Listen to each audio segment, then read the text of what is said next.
कभी कभी जिंदगी में प्यार उस मोड़ पर मिलता है जहां पर हम उसकी आस भी नहीं रखते। विशाल और अनन्या की कहानी भी कुछ ऐसी ही थी। दो अलग अलग दुनिया से आए हुए दो दिल जो किस्मत के खेल में अचानक एक दूसरे से टकरा बैठे। विशाल एक साधारण परिवार से था, लेकिन उसकी महत्वाकांक्षाएं आसमान छूने की थीं। वही अनन्या एक अमीर परिवार की बेटी थी, जिसकी जिंदगी में सुख सुविधा की कोई कमी नहीं थी। इत्तेफाक से दोनों की मुलाकात एक नृत्य कक्षा में हुई।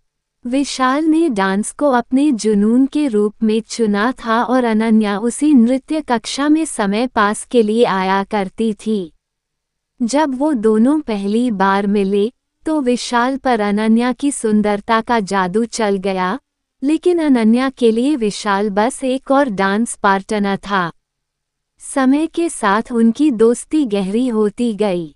वे दोनों देर रात तक एक दूसरे के साथ बातें करते, सपने बुनते और डांस स्टेप्स पर काम किया करते। अनन्या को विशाल की जीवटता और सादगी भाने लगी। प्यार में पड़ना दोनों के लिए अनजाने में हुआ, पर एहसास देर से हुआ।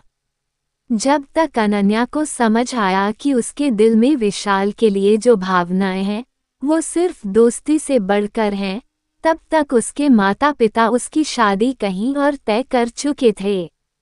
अनन्या ने अपनी जिंदगी में पहली बार अपने मन की बात सुनी और अपने माता पिता से विशाल के बारे में बताया। पहले तो उनके माता पिता नाराज हुए, लेकिन विशाल की मेहनत, उसके सपने और सबसे बढ़कर उसके सच्चे प्यार को देखकर वो मान गए। आखिरकार दोनों की शादी बड़े धूमधाम से हुई। उस दिन नृत्य हॉल में जहां उनकी मुलाकात हुई थी, दोनों ने एक बेहद खूबसूरत डांस परफॉर्मेंस दिया, जिसे देखकर सबकी आंखें नम हो गईं। ये उनके प्यार का एक नया आगाज था। जिंदगी उनके लिए अब एक संगीतमय सफर था, जहां उनका दिल उनकी धुनों पर नाचता था। जैसे जैसे विशाल और अनन्या का प्यार परवान चढ़ता गया, उनका संगीत और भी मधुर होता गया।